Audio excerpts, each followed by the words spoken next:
Now,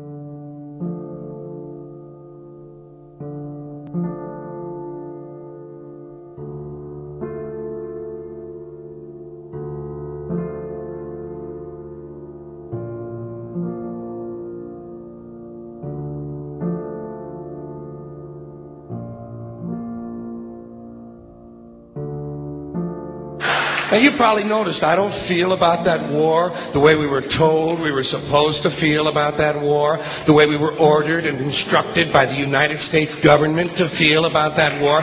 You see, I tell you, my mind doesn't work that way. I got this real moron thing I do. It's called thinking. And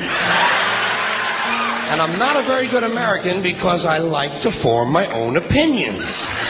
I don't just roll over when I'm told to. Sad to say, most Americans just roll over on command. Not me. I have certain rules I live by. My first rule, I don't believe anything the government tells me. Nothing. Zero. Nope.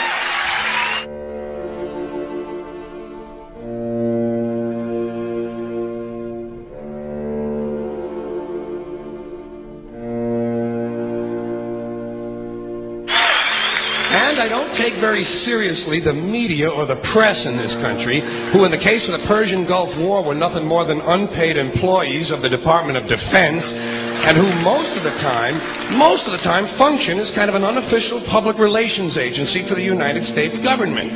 So I don't listen to them, I don't really believe in my country, and I gotta tell you folks, I don't get all choked up about yellow ribbons and American flags. Now, to balance the scale, I'd like to talk about some things that bring us together. Things that point out our similarities instead of our differences. Because that's all you ever hear about in this country is our differences. That's all the media and the politicians are ever talking about, the things that separate us, things that make us different from one another. That's the way the ruling class operates in any society. They try to divide the rest of the people. They keep the lower and the middle classes fighting with each other so that they, the rich, can run off with all the fucking money. Fairly simple thing, happens to work. You know, anything different, that's what they're going to talk about. Race, religion, ethnic and national background, jobs, income, education, social status, sexuality, anything you can do, keep us fighting with each other so that they can keep going to the bank. You know how I describe the economic and social classes in this country? The upper class keeps all of the money, pays none of the taxes. The middle class pays all of the taxes, does all of the work. The poor are there just to scare the shit out of the middle class. Keep them showing up at those jobs. Politicians know that word. They use it on you. Politicians have traditionally hidden behind three things: the flag, the Bible, and children. No child left behind. No child left behind. Oh, really? Well, it wasn't long ago you were talking about giving kids a head start. Head start, left behind? Someone's losing fucking ground here. But there's a reason. There's a reason. There's a reason for this. There's a reason education sucks, and it's the same reason that it will never, ever, ever be fixed. It's never going to get any better. Don't look for it. Be happy with what you got. Because the owners of this country don't want that. I'm talking about the real owners now. The big, the wealthy, the real owners, the big wealthy business interests that control things and make all the important decisions. Forget the politicians. They're irrelevant. The politicians are put there to give you the idea that you have freedom of choice. You don't. You have no choice. You have owners. They own you. They own everything. They own all the important land. They own and control the corporations. They've long since bought and paid for the Senate, the Congress, the state houses, the city halls. They got the judges in their back pockets, and they own all the big all the big media companies. So they control just about all of the news and information you get to hear. They got you by the balls. They spend billions of dollars every year lobbying to get what they want. Well, we know what they want. They want more for themselves and less for everybody else. But I'll tell you what they don't want. They don't want a population of citizens capable of critical thinking. They don't want well-informed, well-educated people capable of critical thinking. They're not interested in that. That doesn't help them. That's against their interest. That's right. You know something? They don't want people who are smart enough to sit around the kitchen table and figure out how badly they're getting fucked by a system that threw them overboard 30 fucking years ago.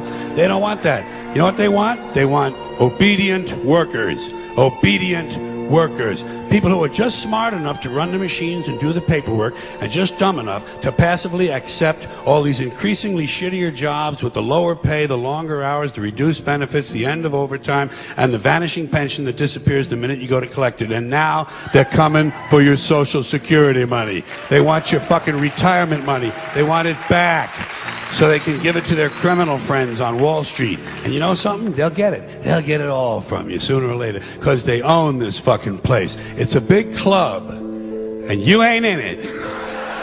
You and I are not in the big club.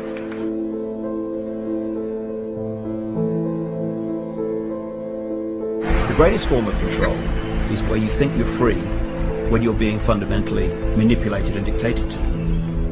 One form of dictatorship is being in a prison cell and you can see the bars and touch them. The other one is sitting in a prison cell but you can't see the bar, you think you're free. What the human race is suffering from is mass hypnosis. We are being hypnotized by people like this. Newsreaders, politicians, teachers, lecturers. We are in a country and in a world that is being run by unbelievably sick people. The chasm between what we're told is going on and what is really going on is absolutely enormous. The greatest hypnotist on planet Earth is a oblong box in the corner of the room. It is constantly telling us what to believe is real. Historically, the control and manipulation of political opinion has been the Freemasons' main weapon in gaining control of countries and states. Once in control of the rulers and politicians of a country, laws and political structures could be changed in accordance with their agenda. However, since restricting the body does not necessarily mean restricting the mind, the Freemason recognizes that their plan for a global government hinges completely on subduing the masses to their agenda, and thus eliminating opposition to their cause. And the greatest threat to their plan, posing more danger than any army or law, is the threat of a free-thinking mind. In order to eliminate this threat and to achieve their objective, the Masons have set about the boldest plan ever devised: the complete control of every aspect of human life, your life. And the weapons they are using against you are in your very homes, entertaining you and your children, and gradually indoctrinating you without you even realizing.